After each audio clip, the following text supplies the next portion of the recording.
Jack, thank you very much for your kind welcome, and it's a huge pleasure to be here at the Royal Institute of British Architects in this beautiful building with a community here dedicated to ensuring that we have more beautiful buildings. Christmas is nearly upon us, and so many of the Christmas traditions that we cherish owe so much to a special time in our past, the Victorian era. The melodies of our most popular carols, God Rest You Merry Gentlemen, O Come All Ye Faithful, Hark the Herald Angels Sing, were the products of the 1840s and 1850s. The Christmas tree was introduced to England in 1840 by Prince Albert and Queen Victoria, and Charles Dickens' depictions of the season, in the Christmas Carol, of course, but also in the Pickwick Papers and the Mystery of Edwin Drood, have shaped forever how we see this special time. Today's celebrations may be shaped by the spirit of Victorian Christmas pasts, but the Victorians themselves were not haunted by the desire to look backwards. The Victorian age was one of growth, innovation, expansion, and ambition. They looked to the future with hope. It was in the 19th century that our great cities expanded to become the workshops of the world, the forcing houses of invention, and the homes to swelling millions.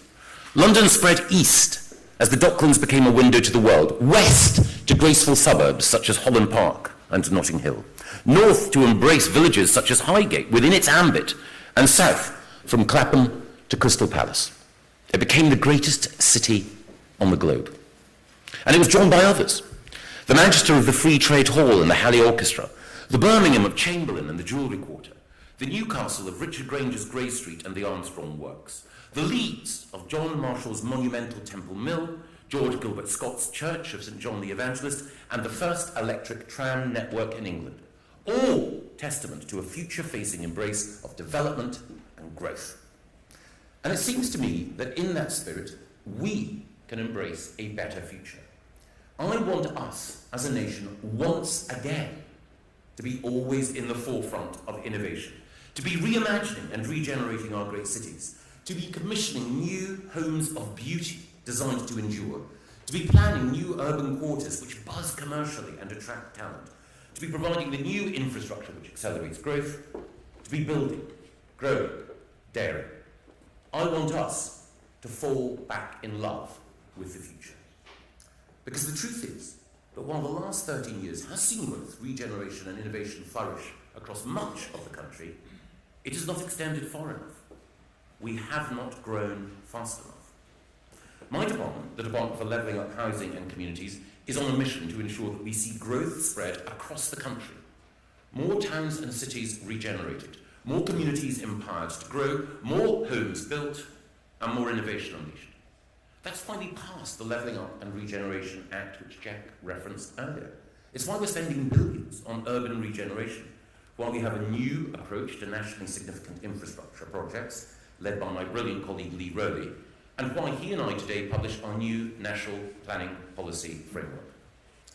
This infrastructure plan and the new planning framework have been designed to deal with the concerns, objections, and obstacles which have stood in the way of the development we need, in the places that we need it. Over decades now, we've not been providing the infrastructure that we need at the pace that we need it, nor have we been building the homes we need in the numbers that we need to see. We've made progress, significant progress, over the last 13 years. Crossrail in London, new nuclear power stations, the rollout of 5G and superfast broadband, new life science labs in Cambridge, renewable energy clusters in Teesside and Humberside, materials science centres in Manchester, more new homes last year than in any year under the last Labour government. They all show the drive necessary to own the future. That is, however, necessary, but not sufficient. Progress, but not enough. Growth, but not yet at the rate we need. So what are the obstacles that we still need to overcome? And how will this Conservative government overcome them now and in the future? Let me turn to housing first. The figures on housing to date, as I mentioned, constitute a considerable record of achievement. More than 230,000 new homes in the last year, more than 900,000 in the last 4 years, on course to meet our target of 1 million new homes in this Parliament. But strong as that record is, it could be stronger still. And the uncomfortable truth is that we have not built more because in many parts of the country there is a resistance to new development. And the truth is uncomfortable for those of us ardent for new development, because that resistance is not unreasonable. Those who were first characterised by the late Nicholas Ridley as NIMBYs, the not in my backyard objectors to new development, have often had good reason to just say no. As the late economist Sir Olsen pointed out, the gains of new development are spread widely, but the difficulties are experienced locally. So what are these concerns? Well, first, new development has too often been of poor quality, ugly or identicate, without the beauty that is at the heart of all great architecture. I am an unabashed champion of aesthetic excellence in the built environment, an admirer of architects' skill and vision, a believer in their mission to make homes more than just a machine for living, but a delight to the eye and a statement of belief in the future. But my conviction that we need to build more beautifully is not just a matter of personal taste, it makes sense in public policy terms. As recent polling by YouGov and Bradshaw Advisory shows, opposition to new homes and communities drops dramatically when that development is beautiful. Asked how they felt about a large increase in homes in their local area, 43% of those surveyed were resolutely opposed. But this falls to only 20% when reassured that the development would be in keeping with local architecture and traditions. And the market too shows the merit in building to exacting aesthetic standards.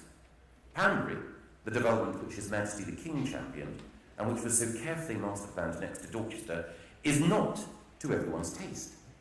But it is undeniably built with great attention to aesthetic considerations. It's also a community where the difference between housing tenures is impossible for any visitor to discern. Homes for social rent and those which are owner-occupied nestle together in harmony. And the result of this thoughtful planning? Homes in Panbury are worth more on the open market than those in the county town of Dorchester itself. The new is here more valuable than the old. People have fallen back in love with the future. But that is very far from the case with many contemporary new developments and extensions to existing settlements. An even bigger objection to new development than the absence of beauty is the lack of new infrastructure to accompany new homes.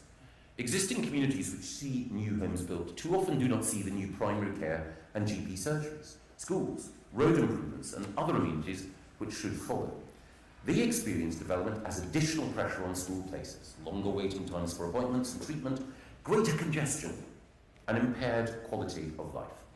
And again, this is neither an isolated or exceptional concern.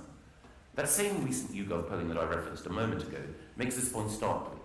If promised that housing will be accompanied by more local services such as GP surgeries and schools, support for development rockets. And alongside that concern on infrastructure rests an anxiety about the lack of democratic control over new development. The way in which local plan making can currently be challenged and overturned, the sense that numbers of new homes are crudely imposed rather than thoughtfully calculated, the feeling that local elected representatives of all parties cannot shape their communities in the way that they would wish. All of this has stoked opposition to new development, and at its most severe, it has led to a failure of local authorities to adopt new plans for any homes at all. There are also legitimate environmental concerns about new development, especially when it occurs outside existing urban areas. Green fields are lost forever, habitats eroded, biodiversity harmed. Of course, there are some objectors to new development whose affection for, say, newts was a love which dared not speak its name before the planning application went in. And the way in which some existing environmental regulations work is overcomplex, inefficient, and counterproductive. But the environmental externalities of new development, especially on green fields rich with wildlife, are real. Our interventions, including those flowing from the Environment Act, mean that these effects are managed much better than ever before. Even so, unless we can show that new development is concentrated in areas where the loss of environmental amenity is lowest and can actually lead to enhanced biodiversity, then resistance will endure. A final objection to new development links all of the above concerns. Residents who've grown up in or moved to a community which they've grown to love all share an attachment to neighbourhood. A sense of place matters. We do not live in units, but in homes. And we not only want our homes to be well constructed, warm, safe, beautiful and decent, we want them to be well connected, part of a community where human interaction is natural, rich and easy. And that is why planning is so important, why the role of planners in local government, and indeed by developers, matters so much. Planning is the means by which we bring harmony to development, make places cohere and people connect. Planners give communities a heart by appealing to our souls. Planners take landscapes which have been neglected, despoiled or left fallow and build something to delight the eye and command affection. It's a great pity that the skill and vision of our planning professionals has not always enjoyed the respect and status it deserves. I am determined to ensure that planning is recognised as it should be, as the profession which answers to and serves our deepest needs as social animals, the quest for community. The 5 factors that I've mentioned as crucial to winning back support for new development, which will allow us to fall back in love with the future, are beauty, infrastructure, democracy, the environment, and neighbourhood. Together, B-I-D-E-N, they spell vital. I hope I will not be misinterpreted by anyone when I say that I am violently pro-Biden. I should add that one of my civil servant colleagues pointed out that arranged in a different order, they of course spell in bed. But I thought that in bed with D-Luck might not be the best slogan for developers everywhere. The development of our new national planning policy framework has been informed by these 5 principles. It affirms the vital importance of planning, the central role of planning professionals in shaping our communities anew, and the route to many more and more beautiful homes through a plan-led system. And the MPPF, alongside the Levelling Up and Regeneration Act, make the delivery of infrastructure faster and easier. We strengthen the democratic voice in shaping new development. And alongside other measures which we've introduced, such as biodiversity net gain, we better protect and enhance our natural environment. And we've put neighbourhood at the heart of placemaking. The new National Planning Policy Framework confirms that the standard method of assessing housing need, the statistical model which projects our requirement for future housing based on population growth and affordability criteria, remains the basis on which communities should plan for new homes. It has always been the case that this number was supposed to be advisory for local authorities, but that principle has more often been honoured in the breach than in the observance. Those local authorities that have sought to vary the number in order to take account of the need to protect the green belt or other areas of environmental heritage or aesthetic importance have found the planning inspectorate invincibly attached to the number first thought of, with only very few exceptions.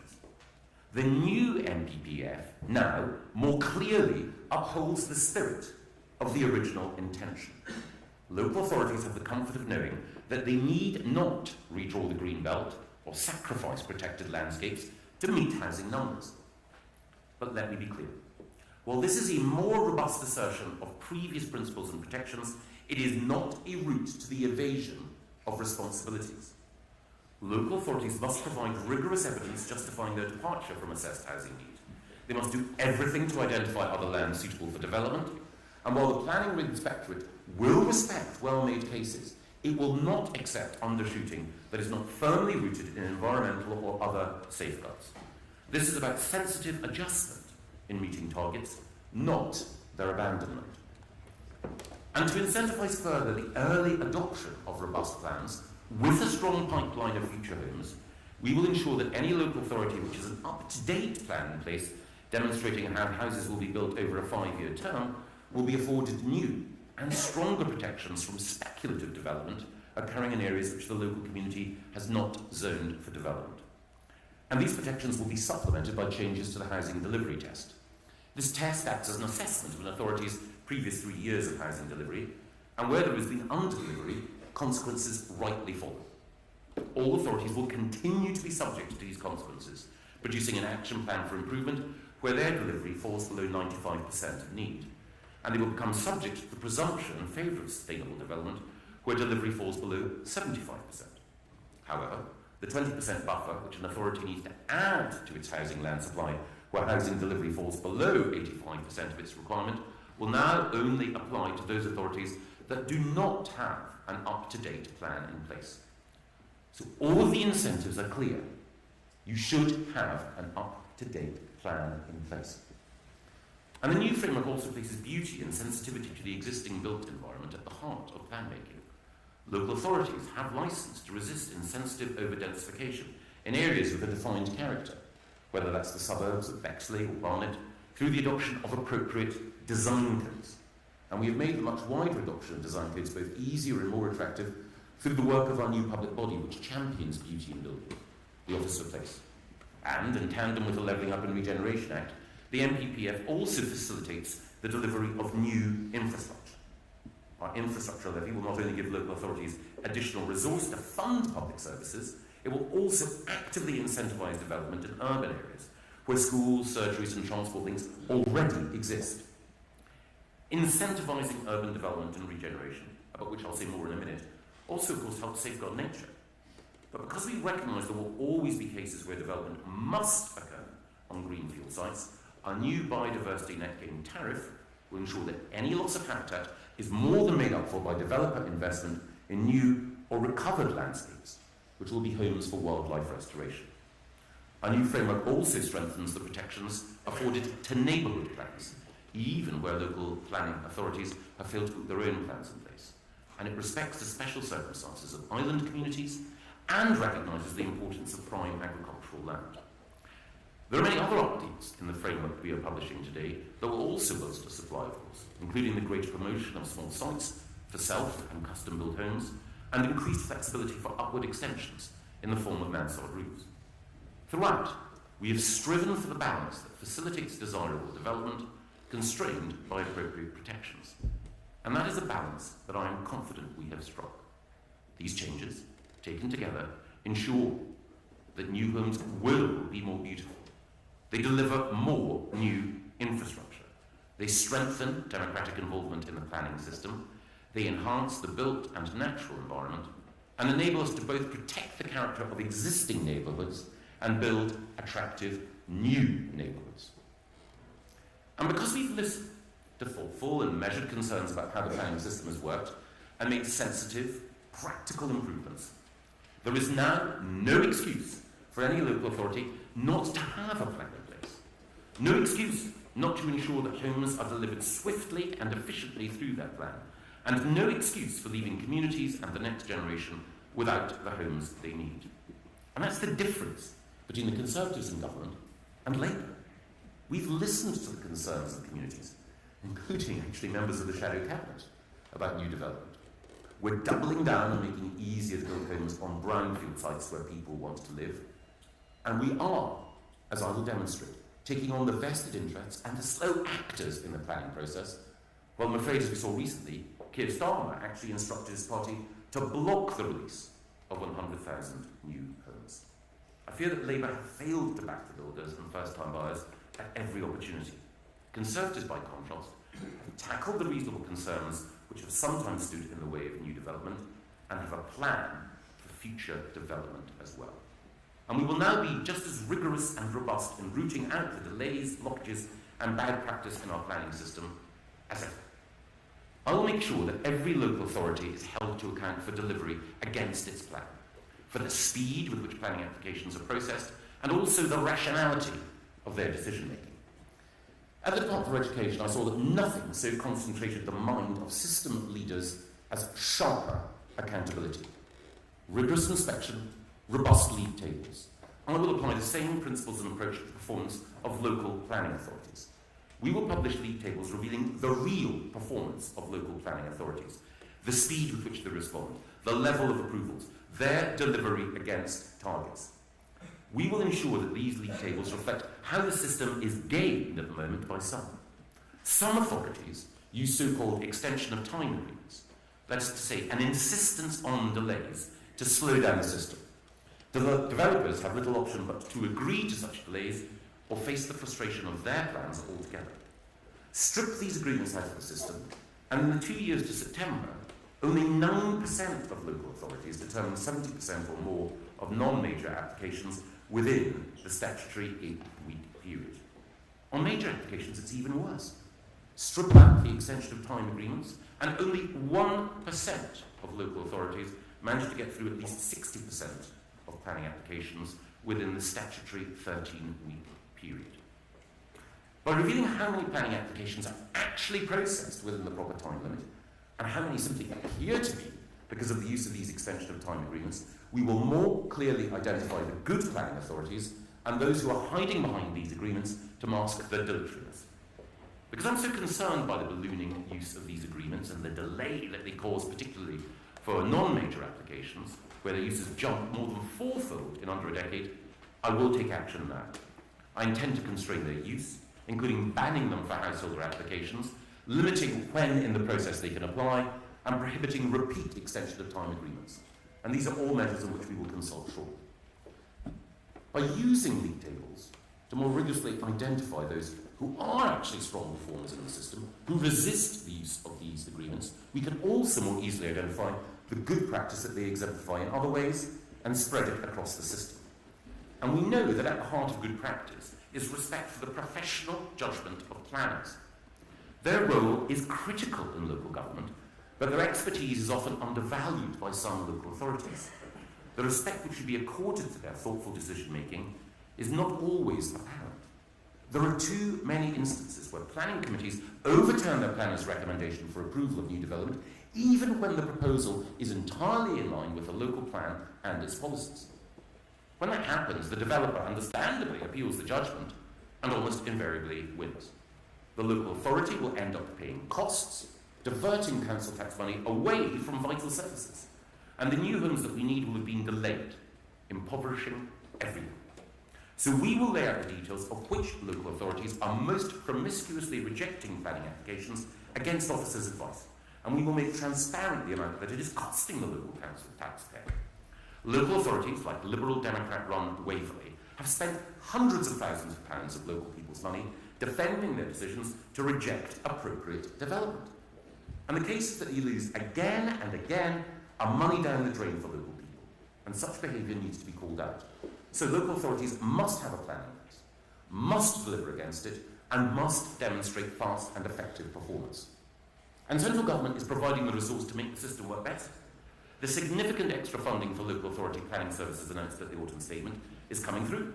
The Planning Skills Delivery Fund was boosted by £5 million to £29 million. And I'm delighted today to award the first round of funding, 180 local planning authorities receiving collectively over £14 million. New planning fees also came into force a fortnight ago, bringing extra resource into local planning services, increasing for major applications by 35% and minor ones by 25%. The indexing arrangement now in place also ensures that they rise in line with inflation. And I want to be clear, these fees must be spent on planning services. That's a hard requirement on local authorities. While the government doesn't constrain how local authorities use their general fund, some of which is usually allocated to planning, I expect every local authority's spending on planning services to rise as the result of this fee increase. At the same time, the Planning Inspectorate, under the leadership of Paul Morrison and Trudy Elliott, is strengthening its operations, and I'm holding it to higher standards. There's additional help too coming from the team at the Office of Place, now fully up and running in Stoke-on-Trent under its interim chair, Nicholas Boy-Smith. The Office of Place will produce elements of design codes and evidence-based exemplar pattern books that councils can download and adapt, further streamlining and speeding up quality development. And we're also standing up our Super Squad members, the new team of leading planners and specialists whose talents will be used across the system to unblock major housing developments. £13.5 million has been announced to support their work. And also at the autumn statement, the Chancellor allocated an additional £5 million to support the local development order, an underused weapon in the planning army. These are powerful ways to cut red tape and to grant planning permission up front.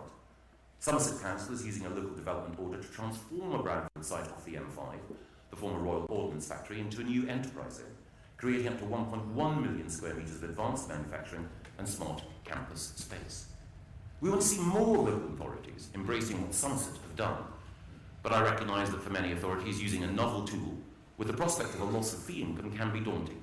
So we're going to use this £5 million to support a number of authorities with strong proposals in the pipeline to get LDOs in place. And if successful, we hope to expand this kind of support more widely.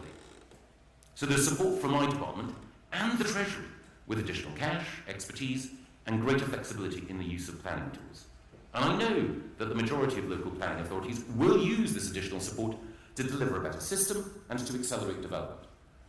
But where there is and has been consistent underperformance, I will act. So today I'm taking steps to deal with underperformers in the planning system. And there is no greater failure than the failure to actually have a plan in place. That is why today I'm issuing a direction to 7 of the worst authorities in terms of plan making, who have failed not just to adopt a plan, but even to submit one to examination since 2004. St Albans, Amber Valley, Ashfield, Medway, Uppersford, Basildon and Castle Point will all need to provide me with a plan timetable within 12 weeks. Should they fail, I will consider further intervention to ensure that a plan is put in place. I'm prepared to act wherever there's failure. I expect all other authorities to make sure that they have a timetable for an up-to-date plan in place within the same timeframe, with a copy provided to my department. I'm also acting today to deal with more planning authorities that have persistently underperformed in dealing with planning applications. I've already used the designation framework to step in when necessary to root out a talker, requiring an authority to produce an improvement plan and allowing developers to apply directly to the planning inspectorate for decision.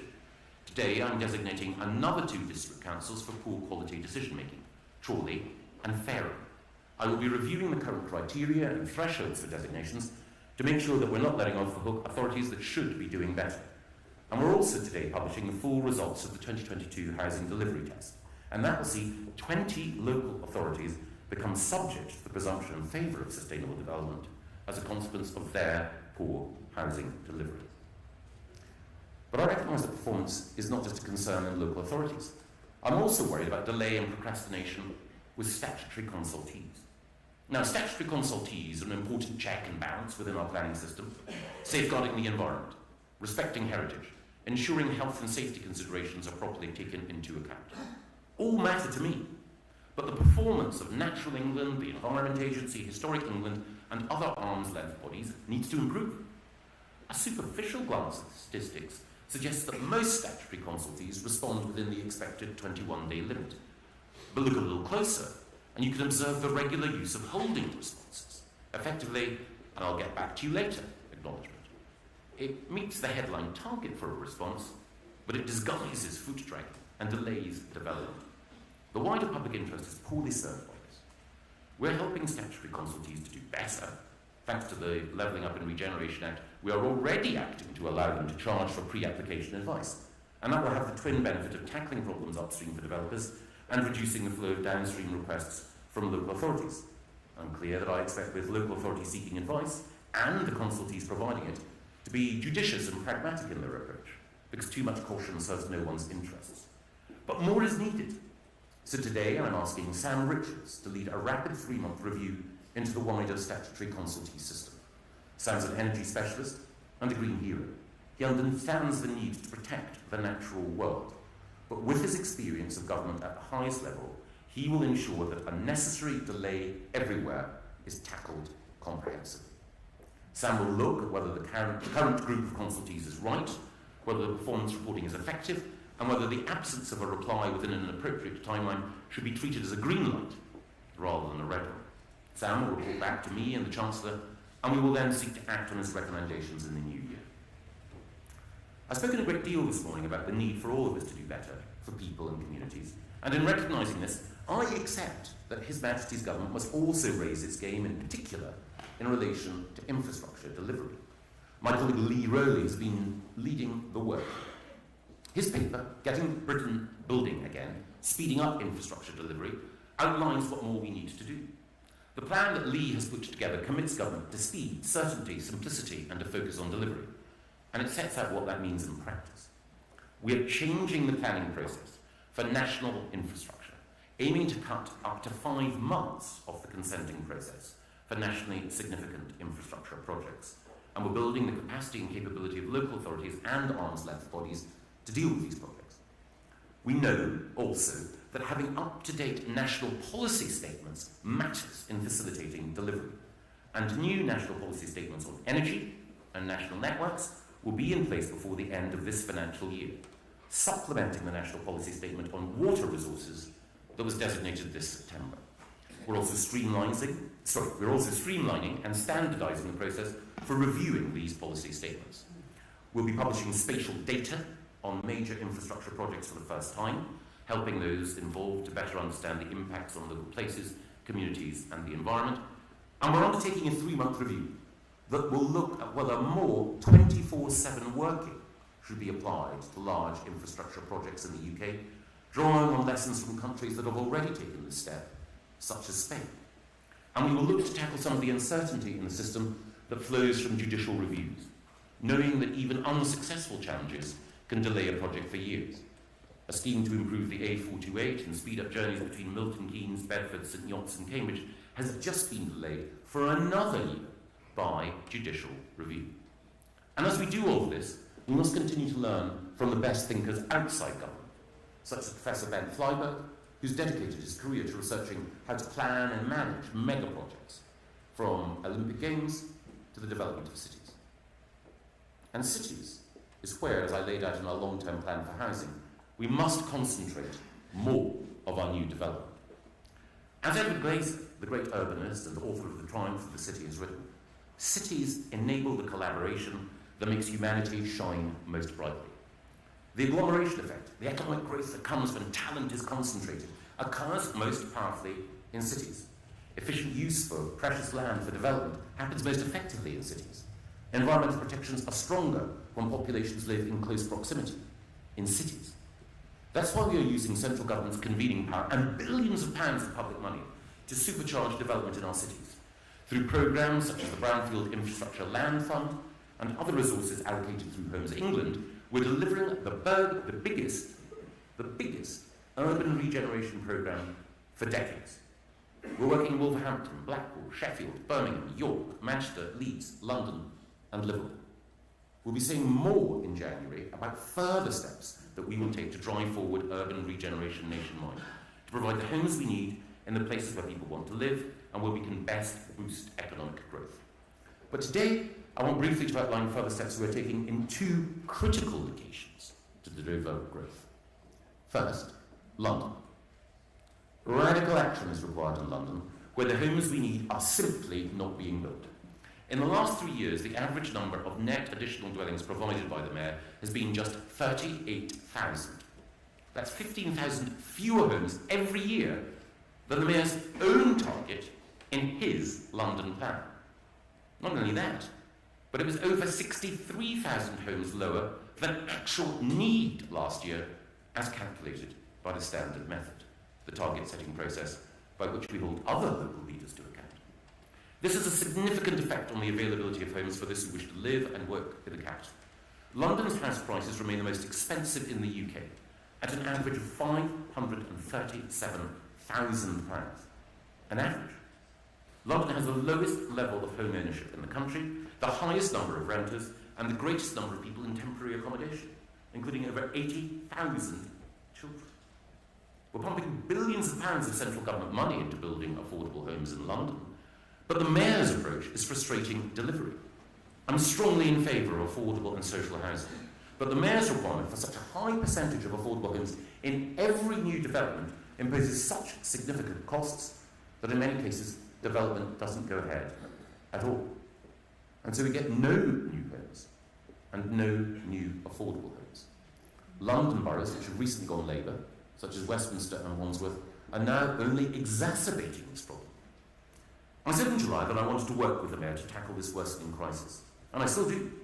But in the many conversations that I and my officials have since had with developers, boroughs, consultants and other partners, it's become evident that changes to the London plan itself are needed if our capital is to get the homes that its people need to flourish and thrive. I've therefore asked Christopher Kapkowski KC, Councillor James Jemison, Paul Monaghan and Dr Wei Yang to review the London plan and identify where changes to policy could speed up the delivery of much needed homes in urban city sites in the heart of our capital. They will report to me early next year, and I hope that we can agree a plan for reform and delivery with the Mayor. But if not, I reserve the right to intervene. If housing targets are to mean anything, we cannot have failure to meet them in such a terrible way persist under Labour's London Mayor. And London is not the only city where we're taking steps to build many more homes. Again in July, I outlined our vision for Cambridge 2040.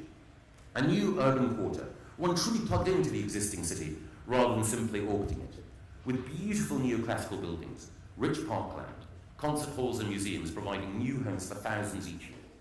And further ambitious development around and in the city to liberate its potential, with tens of thousands of new homes. Nowhere is the future being shaped more decisively than in Cambridge.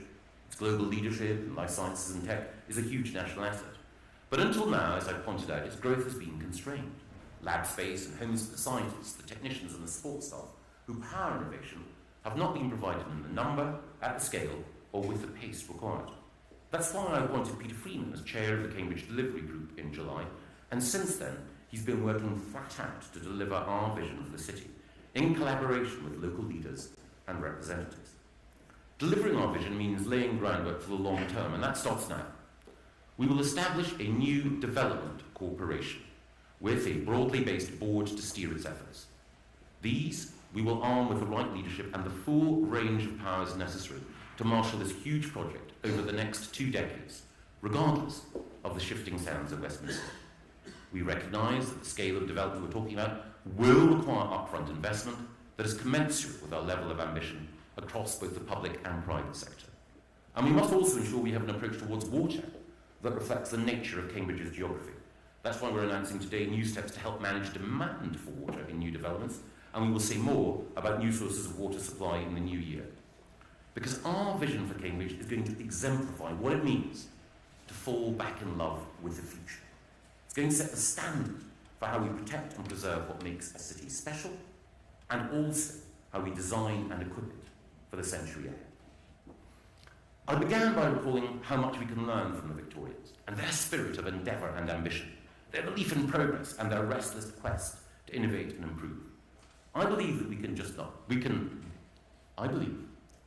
not just match, but outdo that embrace of the future. My approach to the way in which we need to find space to develop and grow in this nation is, in Tennyson's words, to strive, to seek, to find, and not to yield.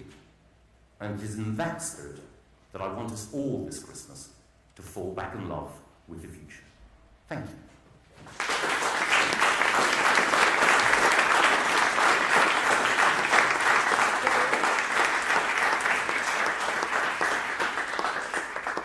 And since all of you have been kind enough to listen to me, I will now seek to answer as many questions as possible from people here.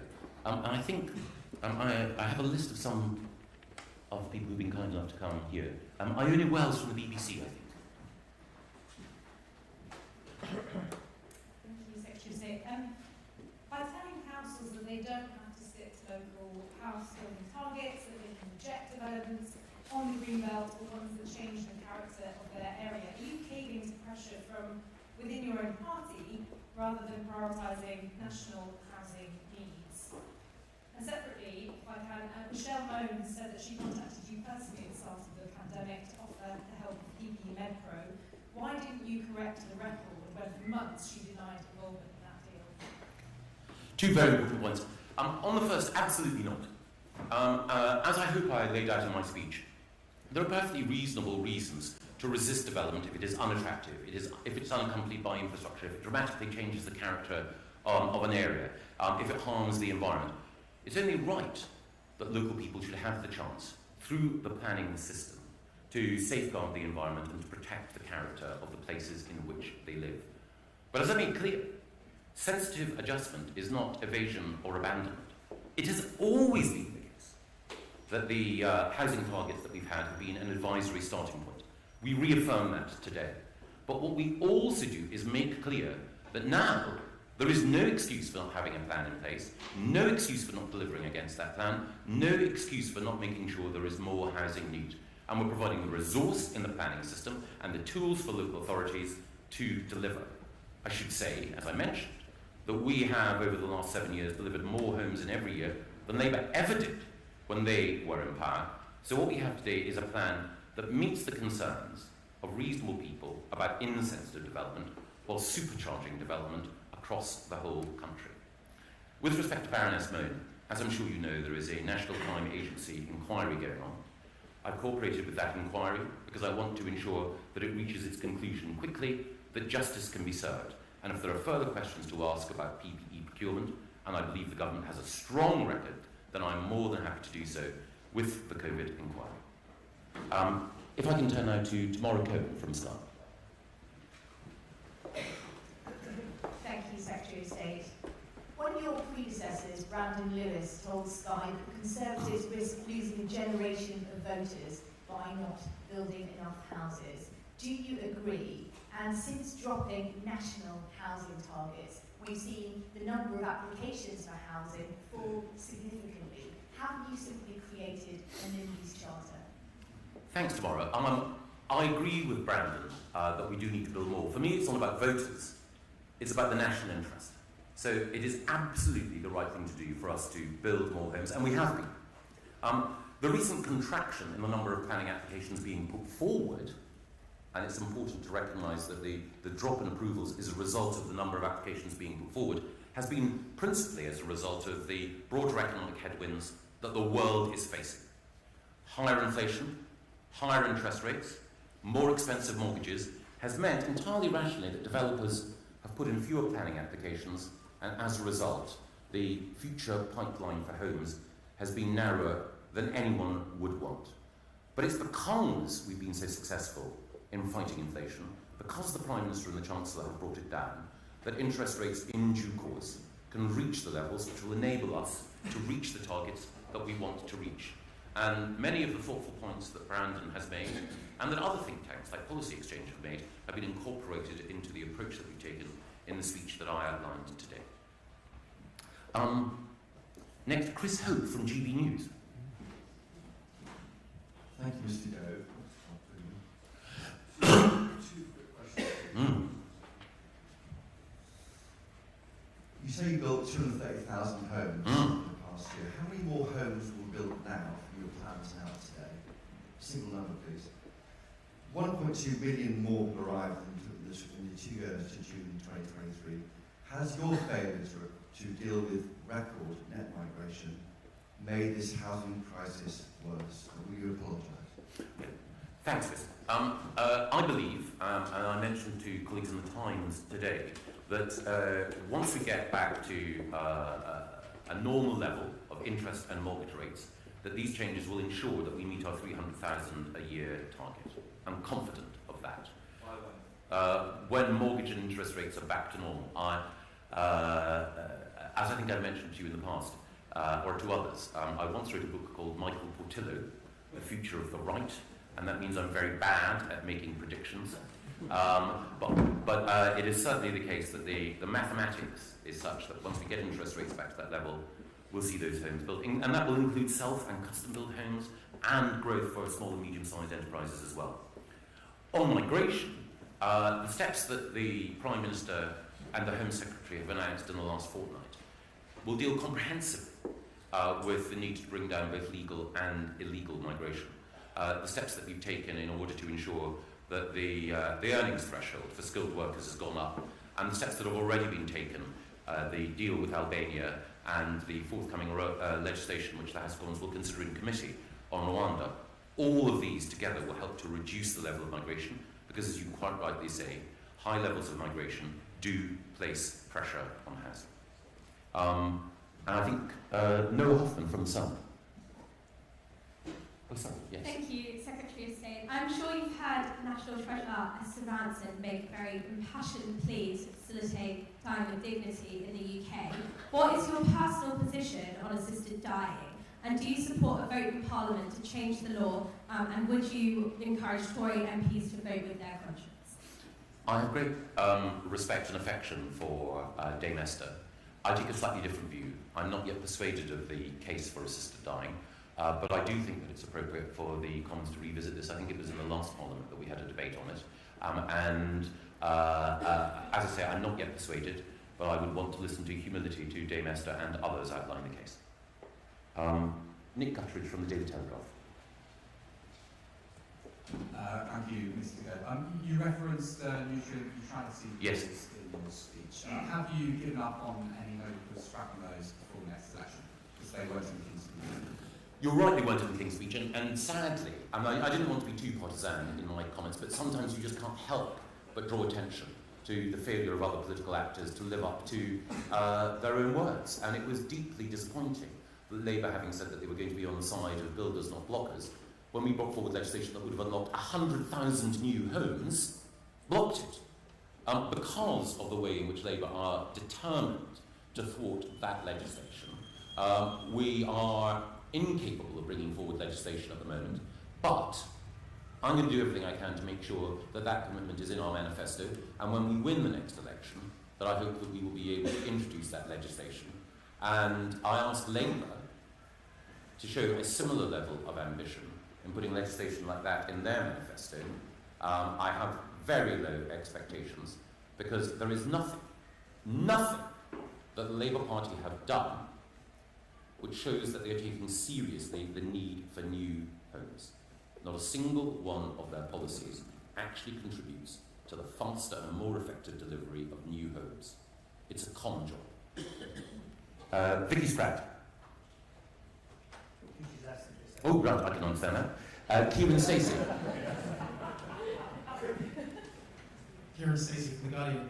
I realise you don't want to say anything which cuts across the MCA investigation to Sharmone, but knowing what we know now, do you think that she should have a whip withdrawn as a Tory member of the House of Lords? The House of Lords have made clear that she is still a Tory member. Should she? My understanding, and I'm no expert in this, is that she is not officially a Conservative peer. My understanding is that she is not a member of the Conservative Party. That's my understanding. But obviously, I can make sure, Kieran, that the Lord's Whips team are in touch with you. That's my understanding of the position at the moment. As I said earlier, Baroness Simone is subject to an NCA inquiry. I hope that inquiry results in a case being brought as quickly as possible. Josh Oliver from the FT. Thank you, Secretary of State. Returning to the NPPF, don't you accept that the reason that the local councils want this extra flexibility is to be able to build fewer homes than the standard method would suggest, and that the changes that you're bringing in will result in fewer homes than are needed being built? I don't agree with that. I think one of the problems at the moment is that we have a planning system where we know that having a plan in place is the route to ensuring that you have an effective pipeline of future delivery. There are far too many local authorities that don't have plans in place, far too many local authorities with plans that are out of date, and as I pointed out, far too many local authorities that also, when they do have plans in place, game the system and delay development. So I'm tackling the real reasons why in some cases people have not adopted plans, and the real reasons why even where plans are in place, they're not working. And again, my question would be, do we really think that we will have an enduring consensus in favour of development if that development fundamentally alters the character of existing beautiful places, or leads to the erosion of environmental amenity, when we should be concentrating on development where it makes the most economic and environmental sense?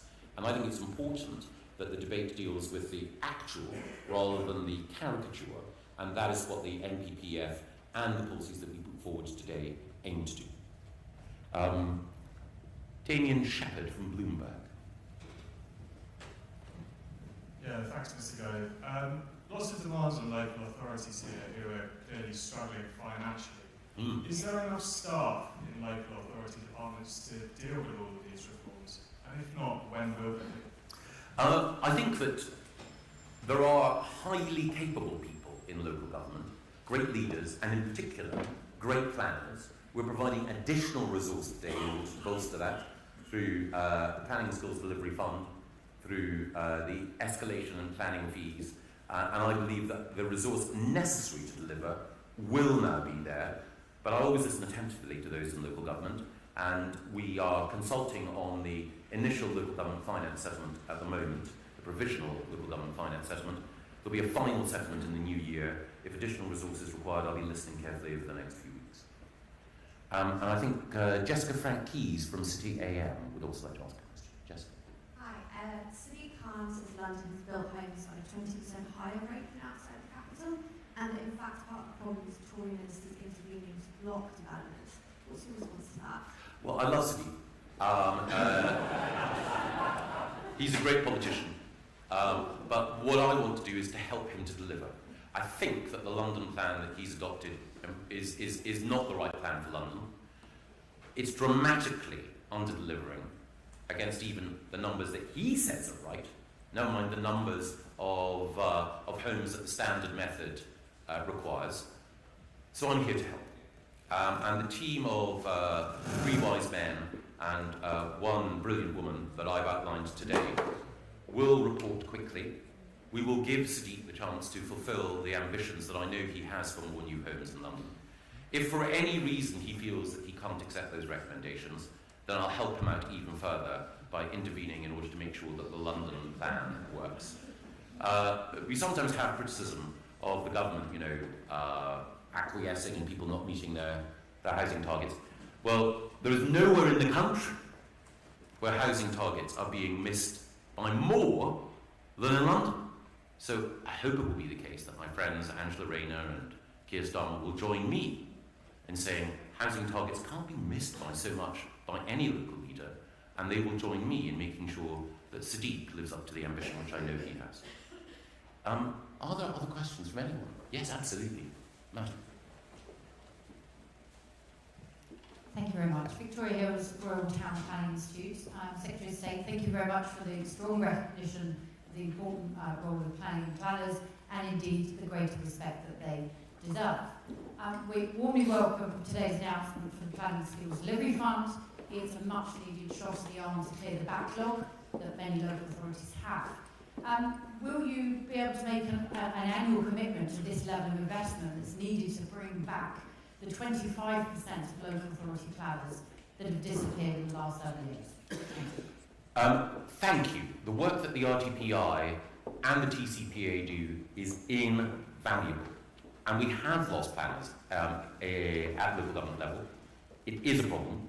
The PSDF is intended to help address that. I want to make sure that in the future we can provide all the resource that is needed. But one of the other things that, again, I stressed in my speech is that those working in planning in local government need not just more resource, but more respect. And I think it is critical, vital as local democracy is, that the expertise that people in the planning profession bring to bear is appropriately recognised, because planners are critical to making communities work and grow. So, gentleman there. Yes, exactly. Young gentleman with spectacles. Thank you very much. Maxwell Marlowe, Adam Smith Institute. Thank you for what is an excellent, detail-oriented plan to address a serious crisis. I want to ask a very simple question.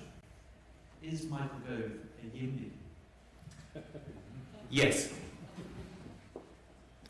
And the gentleman standing at the back with a purple tie. Thank you very much. James Palmer from the Eastern Powerhouse. Thank you for the Development Corporation. For Cambridge, I think it's a great leap forward, something that I was personally lobbying for some 5 years ago. I want to ask you about water, Secretary of State. One of our members, Anglian Water, is planning to build a vast new reservoir in the Fens, just north of Chatteris. Their view is that the expansion of Cambridge can't be delivered in advance of that new reservoir. They want to work with you and with us to deliver the reservoir. What they're concerned about is at the moment the earliest possible date for that reservoir is 2029, and with delays that they see in the system, it could be as late as 2045. Will you commit to working with Anglian Water to try and unblock the problems they have in their planning system to deliver that reservoir that would enable you to grow the Cambridge economy? 100%. And one of the things that I mentioned, perhaps too briefly in the speech, was the vital importance of the work that Lee Rowley is doing on nationally significant infrastructure projects and accelerating infrastructure overall. Sometimes it's been the case that we've allowed the national policy statements, which are the basis on which courts, when judicial reviews occur, look at some of these projects to not be updated sufficiently quickly. We've done that on water. There is more that we need to do in order to unlock necessary infrastructure, and we absolutely must. Cambridge is already water stressed at the moment. It must grow, and we must have the new water supply, as well as the adjustments on demand that I mentioned earlier. So, gentleman in the second row. Secretary of State and Jackson from Savills want to bring together 2 policy themes that you've referenced and 2 locations that you've identified. The policy themes are Greenbelt and greater protections of the Greenbelt, and at the same time increasing housing numbers. How do you see those 2 themes playing out in London and Cambridge, as you've referred to? Thank you. I think the first thing is making clear that local authorities should not, need not, see the Greenbelt encroached in order to meet targets. It was always the case that those numbers were supposed to be an advisory starting point. It's always been the case that the Planning Inspectorate has ensured that people cannot depart too far from that. What I've done today, I hope, is to make rigorously clear the way in which that policy should operate. But you're right to identify Cambridge. Cambridge is a unique and special case, and I know that the Development Corporation, whose work I will not want to preempt, will recognise that the national interest in Cambridge means that a different approach is going to be required. Yes, gentleman there. I'm going to take every question that anyone wants to ask, so people who have other engagements may want to leave. I shan't be offended, and I'm sure the questioners won't be. Yes. Daniel from Belgium. Just on the Cambridge point, I think in the summer, when you were talking about these plans, you said you wanted to see 250,000 homes built by 2040. I think the figure today that you said is 150,000. Has Peterborough University run into obstacles that they didn't expect, or is this on a different timetable? What's the reason for the change in that number? Well, the 250 number was a number that was speculated on. It's not a number that we ourselves used. Our ambitions are more than 150,000, but again, I don't want to constrain the ambition of the Development Corporation. For me, more is better. Yes? From Daily Express. The government today published its draft trans guidance, which doesn't ban social transitioning and leaves teachers still having to make decisions. Is it a fudge? No, I don't believe so.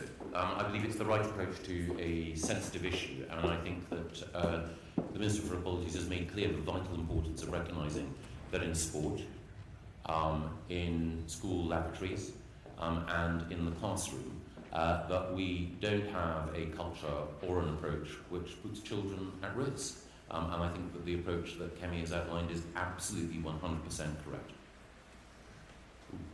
Yes, I'll take questions in threes, so the group of three people just over there, if that's okay.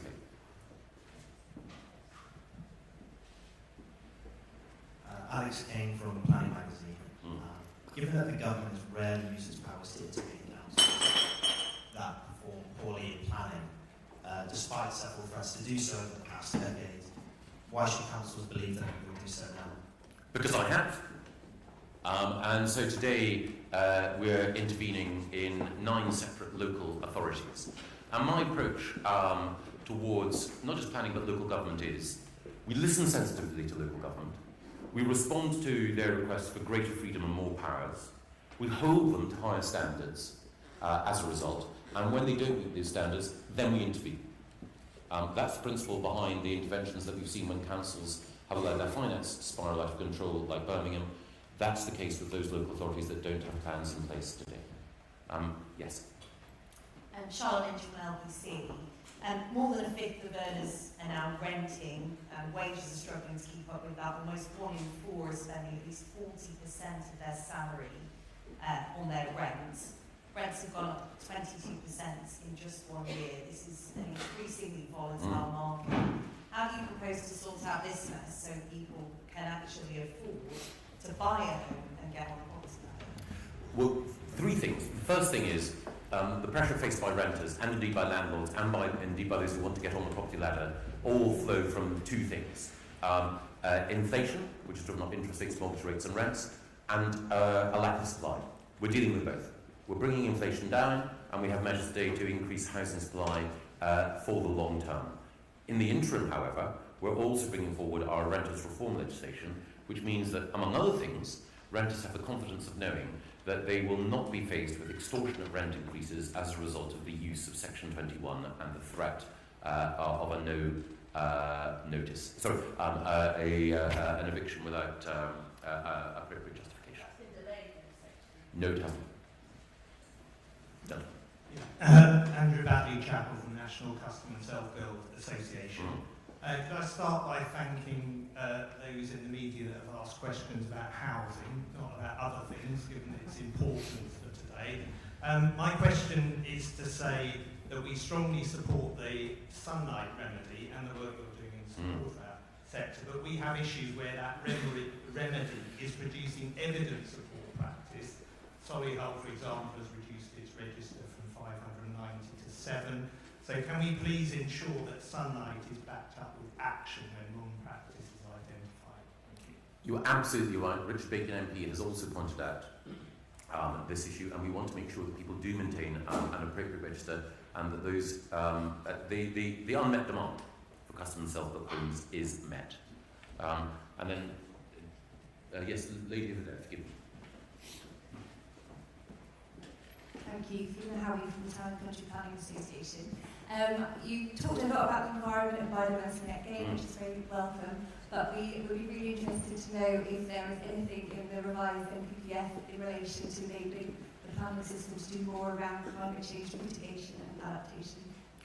There is, and the NPPF, which has been published alongside my speech today and alongside the statement that Lee Riley's made in Parliament, does say more about climate change. And of course, it's also the case that the standards for new build homes that we are and have been consulting on do make clear our ambitions in that area. Yes, gentleman there.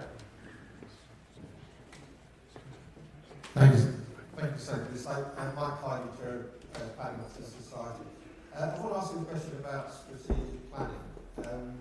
My understanding of your strategy is that you have your standard methodology that identifies housing need. You're not forcing councils to review Greenbelt in order to meet that need. Neither should they alter the character of areas to do that as well. So what is your strategy for meeting the need that's not met? How's that going to happen? Well, there are real people who need homes. There certainly are. And the case here is to make sure that we do have a planning system that works effectively, a planning system that delivers appropriately, but also a planning system that allows planners to do what they do so well, which is to make sure that areas of environmental importance are protected, that the character that leads people to love the places where they live is protected. Ultimately, as I mentioned earlier, and people may legitimately disagree, we won't get sustained support for new development if people see that coming at environmental or aesthetic cost.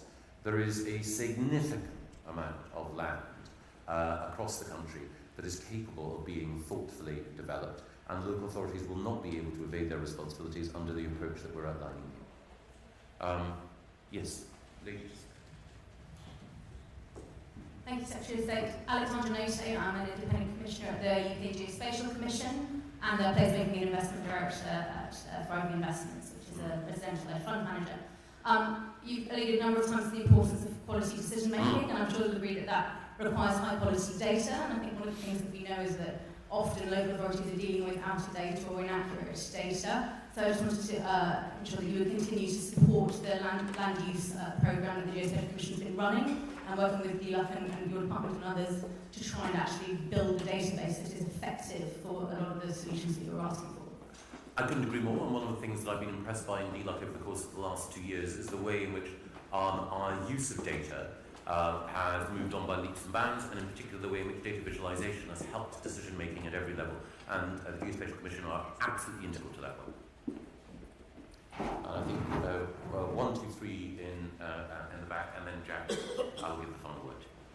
Secretary of State, hi. Ben Beaton, Chief Executive of the National Residential Landlords Association. You've gone on record recognising that the majority of landlords do a great job by their tenants and provide decent homes. But we, like you, want to see bad landlords exited from the sector so that tenants and local authorities can easily identify decent homes and decent landlords to work with. We hope this will be done via the property portal and the decent homes standard forthcoming. But given the added reliance and pressures that you set out today on local authorities desperate for funding, if we have an effective property portal, why do we need selective licensing schemes as well? That is a very fair point, Ben. And again, selective licensing has both provided reassurance in some areas, but also frustration for those anxious to increase supply. So I shan't say any more than you make the point. Andrew Shepherd, Managing Director of Top Act. Interesting to hear you reference some historical build rates in the Victorian period. If we were to take Ted Heath's government in the 1970s, building 350,000 homes a year, of which 175,000 were built by the government. Will this government recognise that we're not building enough homes and that there is a significant role for the government to play in delivering the homes that we need tomorrow?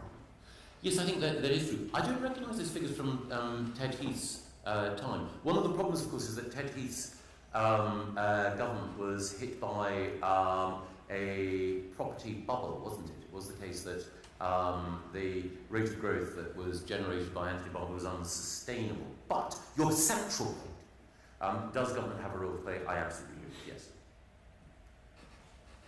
Hi, Lucy Dennett from the Law Society. Could you say some more about your intentions regarding the judicial review process, please? I'll be seeing more, and Lee will be seeing more in the new year. There are some particular ways in which some individuals and some organisations can use the judicial review process that we believe need reform, but I don't want to preempt what we'll be saying in the follow-up to Lee's document at this stage, if that's okay. And Jack, the final word, or final question.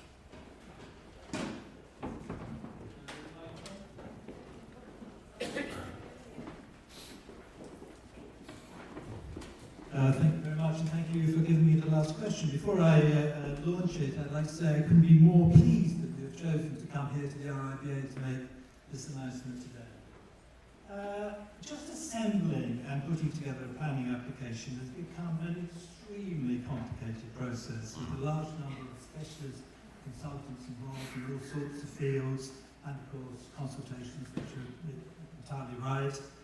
It's inevitably very expensive, takes a lot of time, and the process can be, in some cases, non-linear, let me put it that way, without predictable outcomes, often taking years and years. And we have developer clients who complain to us regularly about this. Will this new MPPF make the process simpler, with more predictable outcomes? I believe it does make it simpler. I believe the outcomes should be more predictable. I believe that the incentives that we've created to have plans in place, but also the penalties if plans are not in place, will concentrate minds effectively. But it is also the case that I will continue to look at other ways in which we can simplify and streamline the system. Because the care and thought that should go into planning new development should be care and thought on the part of planners and architects, not care and thought in satisfying tick-box bureaucratic criteria. And I've heard from architects and from the professional leadership of RIBA their frustration at the way in which the service that they give to their clients is overshadowed sometimes by obligations, including obligations actually in the London plan, which cut across not just speed of delivery, but high quality development. So today I think marks a significant step forward, but there is always more to do, and I hope I can do that in partnership with RIBA and its members. And with that, I just want to say thank you very much to RIBA, and thank you very much to all of you. I wish you